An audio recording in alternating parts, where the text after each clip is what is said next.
안녕하세요. 평일반 시작하도록 하겠습니다. 다들 유해생 맞으시죠?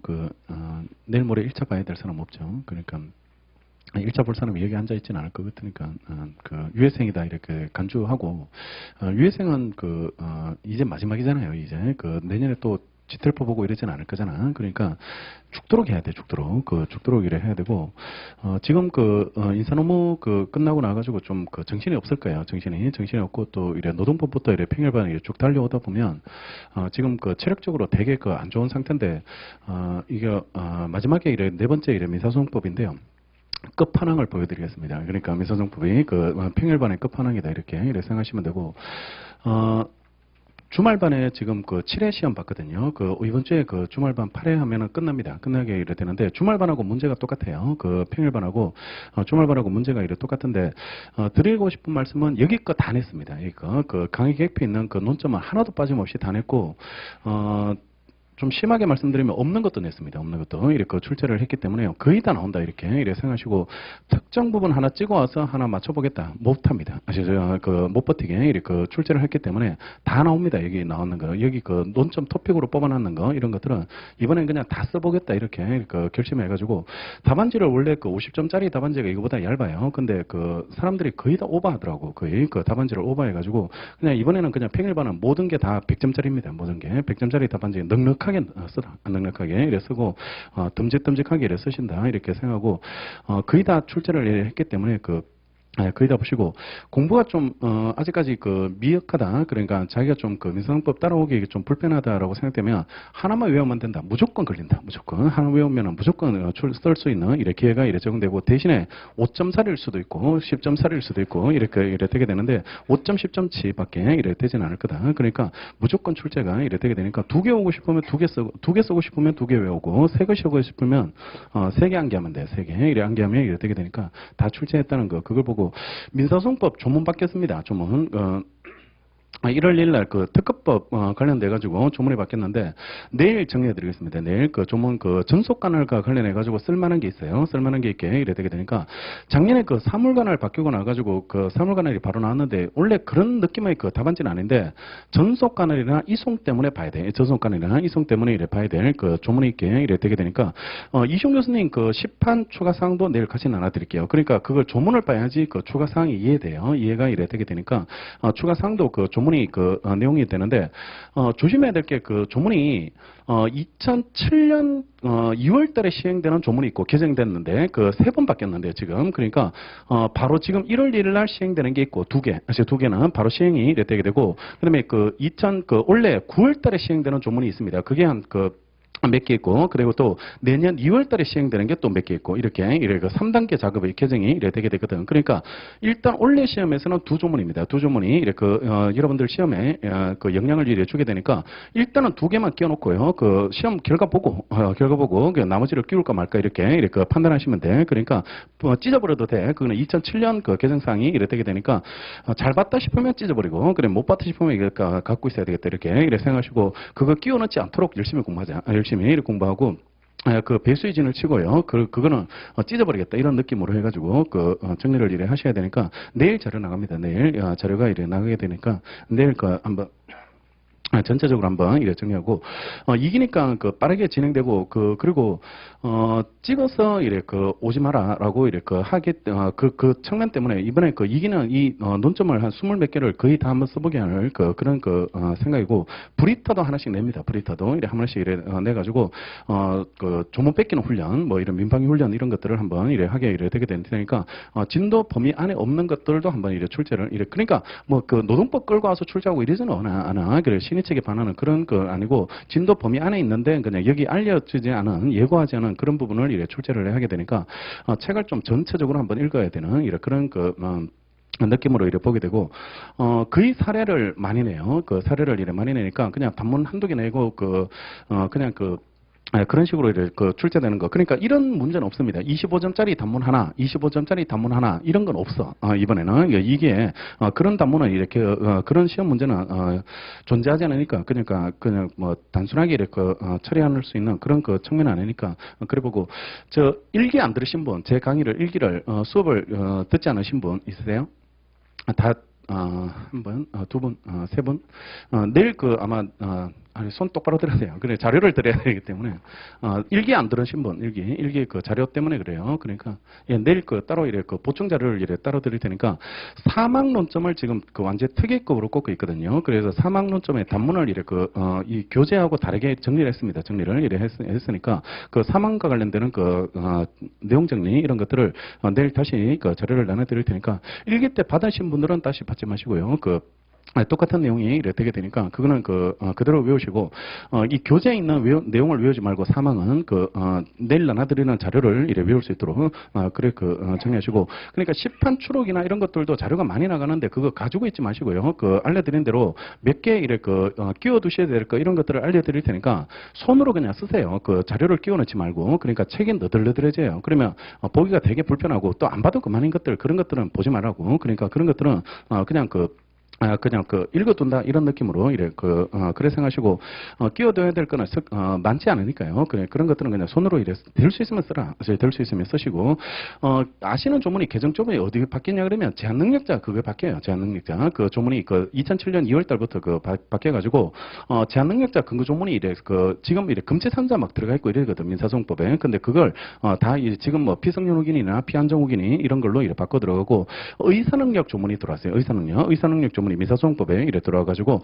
그와 관련된 무능력자 그에 관련된 소송 처리 문제 이런 것들을 조문에 넣어놨기 때문에 그거는 내년에 개정 사항이 되게 되니까 크게 올해 시험하고 상관이 없습니다. 올해 시험하고 상관이 없는 그런 부분이고 봐야 될 거는 다시 말씀드리지만 전속간을 때문에요. 전속간을하고 이송 때문에 측면 때문에 내일 특허와 관련되는 특별재판자 그 부분이 좀 수정이 돼 있으니까요. 그런 것들을 보신다 이렇게 생각하시고 정리하시면 되고 제 강의 들었는 사람들 중에 제일 어렵다는 강의가 이게 평일반입니다. 이게 평일반이 가장 어렵더라고 이야기를 많이 하고 이게 평일반 민사소송법 듣고 나면 이제 세상에 어려운 것이 없다 이렇게 생각되고 그러니까 가장 어려운 바닥을 한번 쳐본다 이런 느낌으로 해가지고 민사소송법 평일반이 가장 어렵더라고 이야기하게 되니까. 최선을 다해서 한번 잘 따라오시고 한 2kg 빠진다 이렇게 생각하시면 돼요. 그리고 밥만 먹고 공부만 해야 된다. 그리고 스터디 하면은 못 따라올 겁니다 아마. 그러니까 스터디 해가지고 뭐 다른 거 인사 논문 한번 더 써보고 싶은 마음이 꿀떡 같은데 이게 빵꾸 날 거다 이게 빵꾸 나니까 그냥 눈 뜨면 외워야 돼 지금부터는. 눈 뜨면 할당량이 여기 나와 있잖아. 할당량이 나와 있게 되니까 이거 한 번씩 보고 오셔야지 답안지를 좀 쓸 수 있게 되게 되고 오픈북 해도 됩니다. 들려오면 오픈북을 해도 되는데 대신에 전체적인 석차에서는 좀 빠지는 걸로 기타 점수로 빼버리도록 하게 될 테니까 그러니까 오픈북은 해도 되는데 점수를 안 보고 쓴 사람하고 비슷하게 나오고 이러지는 못할 겁니다. 그러니까 무조건 그런 식으로 편차를 두게 되게 될 테니까 거의 한 15점 정도로 맞추고요. 오픈북 한 사람들은 13점, 15점 정도 그 정도 하고 대신에 이제 잘 뺏겨온 사람들은 따로 갈로를 열어가지고 암기해서 쓰면은 몇 점 정도 나올 것 같다. 뭐 이런 정도 그 정도는 부기를 해드릴 테니까 어떤 부분이 좀 더 뺏겨야 되고 어떤 부분을 좀 덜 뺏겨 써야 된다 이런 것들을 좀 지정을 해드릴 테니까 그 정도 취지로만 보고 될 수 있으면 하나라도 외워서 쓰세요. 그게 여러분들한테 도움이 되는 겁니다. 그러니까 그냥 책 보고 뺏겨가지고는 전혀 도움이 남는 게 없어요. 남는 게 없으니까 하나라도 좀 외워가지고 시험장에 가야 되기 때문에 10개 정도는 이번 2기 끝날 때까지는 좀 암기는 좀 해줘야 됩니다. 그러면 하루에 1개 내지 한 2개 정도 외워야 된다고 외워야지 되게 되는데 이미 합의관할 정도는 외웠으니까 그러니까 몇 개 외운 게 있으니까요. 그러니까 조금 더 보태가지고 한 10개 정도는 좀 이번 2기까지 좀 민사소송법 자신 없는 사람이라도 이번에 한 10개 외우고 3기 때 거기에다가 또 5개나 10개를 더 추가해가지고 한 20개 정도 외워가지고 시험장 가시면 돼. 50개 외우나 20개 외우나 별 차이 없습니다. 시험 문제는 세 문제야. 시험 문제 세 문제고 그러면 또 브리타 하나 있거든. 50개 외운 놈도 브리타고 또 20개 외운 놈도 브리타고 이렇게 되게 되니까 거의 무기평등입니다. 무기평등인데 다만 이제 좀 쫄린다는 거, 부담이 된다는 거, 그러니까 걱정스럽다는 거, 그런 것들 그런 측면 빼고는 거의 별 차이도 없게 되게 되니까 포기하지 말고요. 그리고 또 많이 외운다고 중요한 게 아니고 정확하게 외워야 됩니다. 정확하게. 그러니까 출제될 수 있는 것들은 그냥 노무사 시험 스타일상 지금 계속 출제가 되고 있잖아요.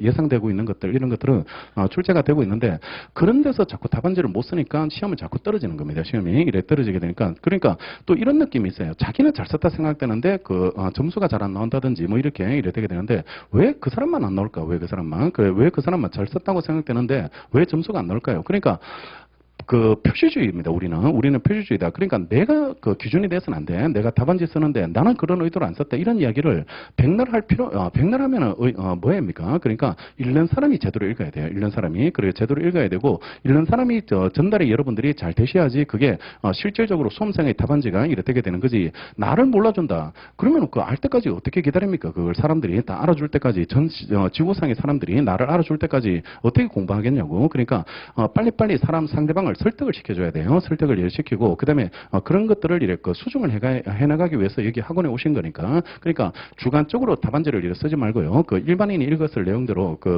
이해했을 내용대로 이렇게 답안지를 이렇게 쓸 수 있도록 그걸 빨리 이걸 바꾸셔야 돼요. 고집 피울 때가 아닙니다. 지금은. 그러니까 자기를 버려야 돼요. 자기를 버리고 점수를 받겠다 이렇게 점수를 받을 수 있는 방법들 이런 것들을 그런 고민을 이렇게 하셔야 되고 오늘 같은 문제도 현실적으로 25점짜리를 약하게 처리하면 돼. 이게 지금 1900이 25점으로 나 있으면 여기가 배점이 되게 많잖아요. 지금 단문으로 이래 나왔으면 배점이 많은 문제가 이래 되게 되는데 여기서 이래 어설프게 처리가 돼버리면 케이스 작은 문제들 이런 것들 간단하게 나와 있는 거 이런 것들을 이래 그런 것들을 10점짜리 이런 것들 100번 많이 썼다. 만약에 뭐 10점짜리 5점 이래 나눠져 있는 거 그걸 2페이지씩 막 썼다 할지라도 만점 받아도 7점 이상 받기는 쉽지 않다고. 그러니까 거의 뭐 7점, 8점 그 정도 이래 그래밖에 못 받으니까 드리고 싶은 말씀은 수험 적합성을 가져야 돼요. 답안지가 수험 적합성을 가져야 되고 수험 적합성이라는 게 합격을 할 수 있는 답안지를 써야 되고 합격을 할 수 있는 답안지를 쓰려면 점수를 잘 봐야 됩니다. 점수를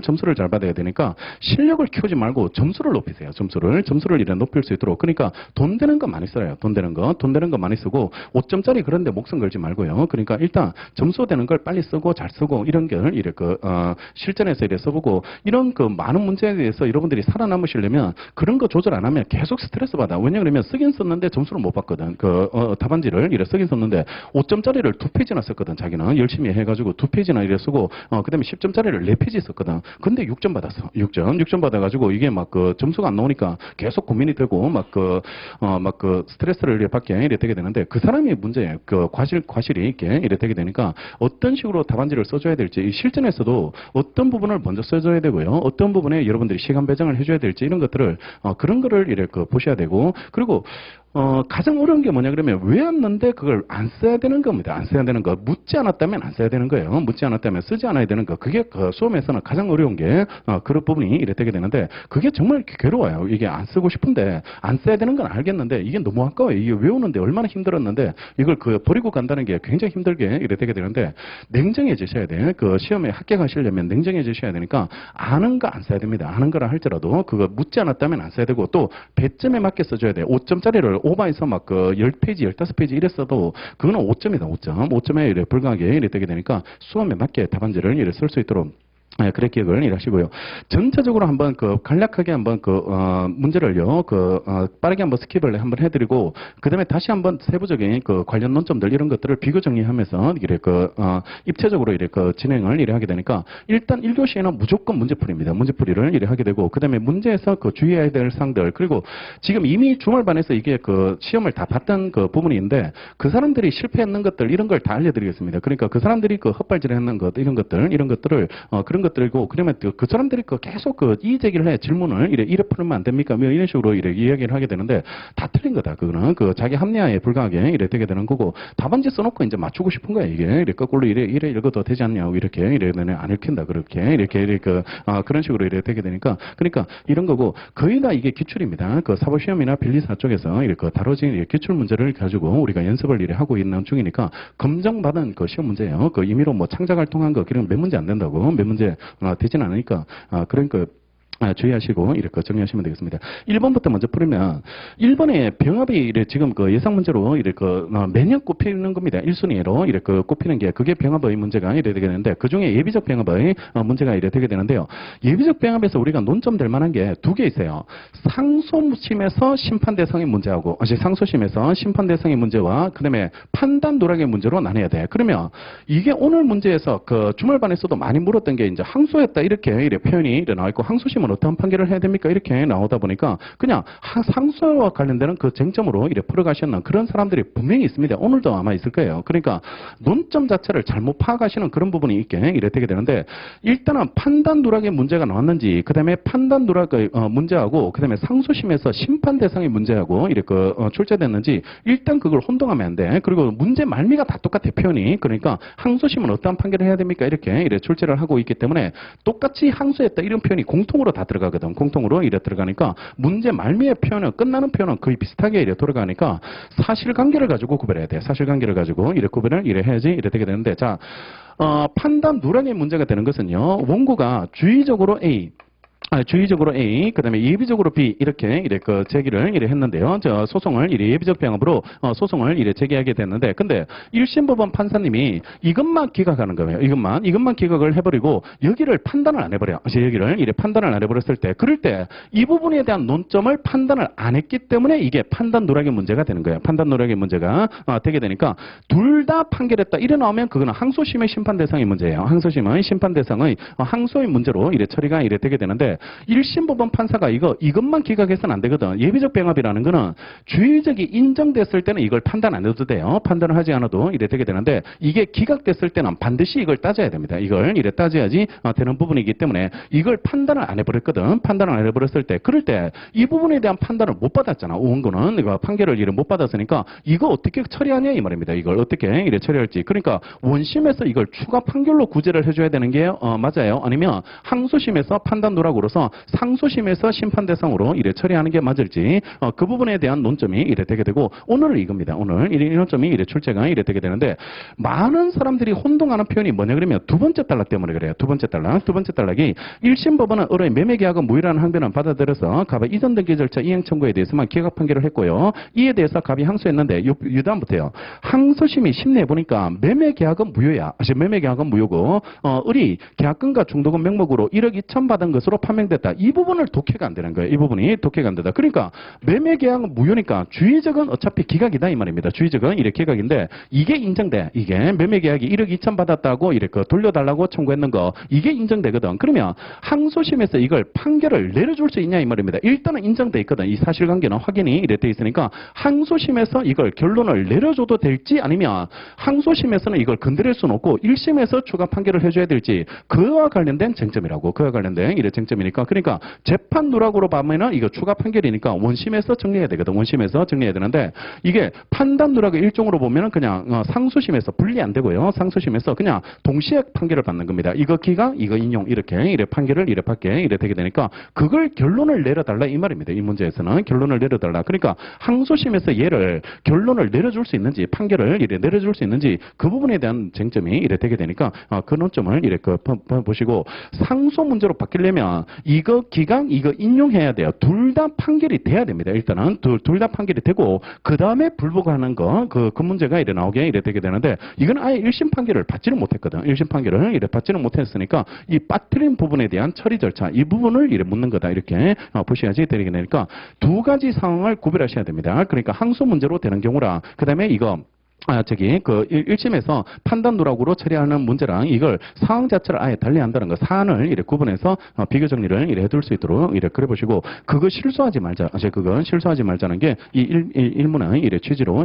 처리하시면 되게 되고, 예비적 병합은 단문으로 다 외우고 있어야 돼요. 왜냐 그러면 단문으로 전체를 다 외우고 있으면 이게 둘 다 판결했는 거 나왔다면 그러면 상소 문제거든. 그러면 뒷부분 잘랐으면 돼. 뒷부분을 잘랐으면 되고, 오늘 이거 판결 기각하고 이거는 판단 안 했잖아요. 판단을 안 했으니까 판단 누락에서 처음부터 쭉 끌고 와야 돼. 왜 끌고 와야 되냐 그러면 일부 판결되면 이거 아무 문제 없어요. 일부 판결되면 아무 문제 없다고. 그러니까 예비적 병합에서 일부 판결되는지 그게 1번입니다. 1번이 되는데 안 된대. 일부 판결은 변론의 분리 이런 것들은 허용되지 않거든. 예비적 병합은. 그러니까 그게 안 돼. 그러면 예비적 병합에서 이거 어떻게 판단해야 됩니까? 어떻게? 언제나 이걸 판단하는 게 아니거든요. 언제나 판단하는 게 아니고 이게 인정되면 이거 안 해도 되잖아. 이거 인정되면 안 해도 되고 이게 배척됐을 때만 이거 판단을 이래 해야 반드시 해야지 이래 되는 사항이 이래 되게 되니까 인정 사항에 대해서는 언제나 판단하는 게 아니에요. 그러니까 예비적 병합에서 주의적 인정돼 버리면 이거 굳이 판단 안 해도 됩니다. 판단하지 않아도 이래 되니까 빠뜨렸다고 해서 언제나 그게 판단 누락이 되진 않는다고. 판단 누락이 되진 않으니까